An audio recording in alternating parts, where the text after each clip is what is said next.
थकित को शांति का वचन भाई भगत सिंह के द्वारा फरवरी 26। और उसने मुझसे कहा, मेरा अनुग्रह तेरे लिए बहुत है। दूसरा कुरिन्थियों 12 अध्याय का 9 पद। आपके जीवन में चाहे जो भी कांटा हो, उसे प्रभु की ओर से स्वीकार करें।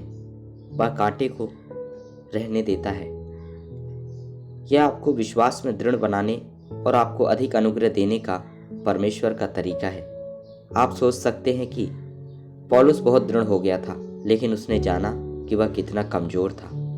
केवल जब उसने अनुग्रह के बारे में सीखा तो वह अपनी निर्बलता के विषय में पूरी तरह जान सका। दूसरा कुरिन्थियों 12 अध्याय का 10 पद। वह कहता है, जब मैं निर्मल होता हूँ तभी बलवंत होता हूँ। हमें निर्बल रखने के लिए परमेश्वर एक कांटा भेजता है। हमें अपनी निर्बलता दिखाने के लिए वह हमें एक कांटा देता है और उसके द्वारा परमेश्वर हमें दृढ़ बनाना चाहते हैं, जिसे आप असहनीय कांटा कहते हैं। वह आपको अनंत काल के लिए आत्मिक रूप से सक्षम बनाने के लिए है। यदि आप अपने कांटे के बारे में सोचते रहते हैं और कहते हैं, उस आदमी या उस औरत ने मेरे बारे में ऐसा क्यों कहा, आप पाओगे कि आपके हृदय में अनेक कड़वी जड़ें उठ रही हैं। तब आप क्रोध और घृणा को रास्ता देंगे और यह प्रार्थना और परमेश्वर के वचन के लिए आपके बोझ को दूर कर देगा और आप अपना आनंद और शांति खो देंगे। कितनों ने प्रार्थना के लिए अपना बोझ खो दिया है। कटुता के कारण आप झगड़ने लगेंगे।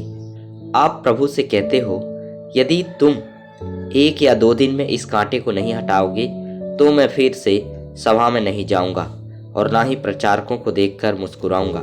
इस प्रकार आप प्रतिदिन प्रातःकाल परमेश्वर से लड़ते हो। वह सार्वभौम परमेश्वर है। जो वह हमें तीसरे स्वर्ग में नहीं सिखा सकता, वह हमें इस कांटे के द्वारा पृथ्वी पर सिखाता है। पौलुस जिद्दी नहीं बल्कि विनम्र था।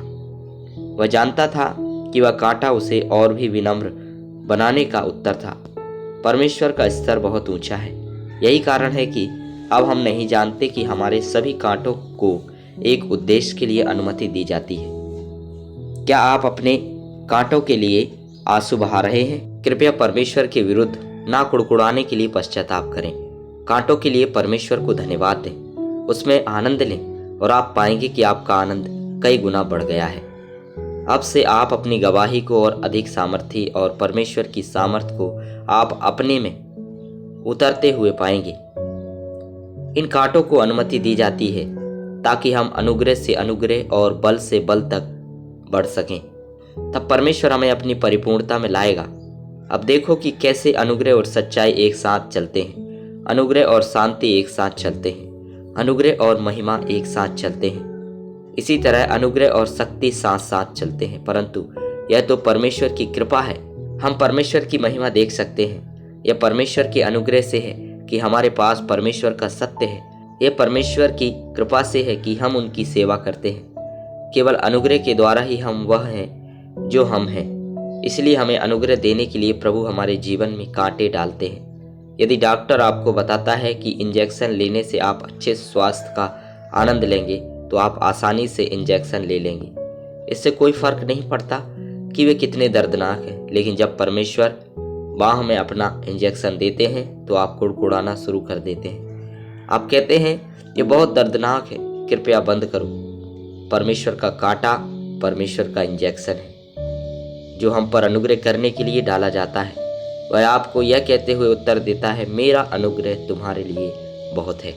और आपका कांटा चाहे जो भी हो और कितना भी दर्दनाक हो, आप इन 2 शब्दों में उत्तर पाएंगे, मेरा अनुग्रह। यह मत सोचिए कि आपका मामला अलग है। हम सभी के पास अलग अलग तरह के दुख होते हैं, पर उपाय वही है, ईश्वर की कृपा है। वह कहता है, मेरा अनुग्रह तेरे लिए बहुत है। दूसरा कुरिन्थियों 12 अध्याय का 9 पद।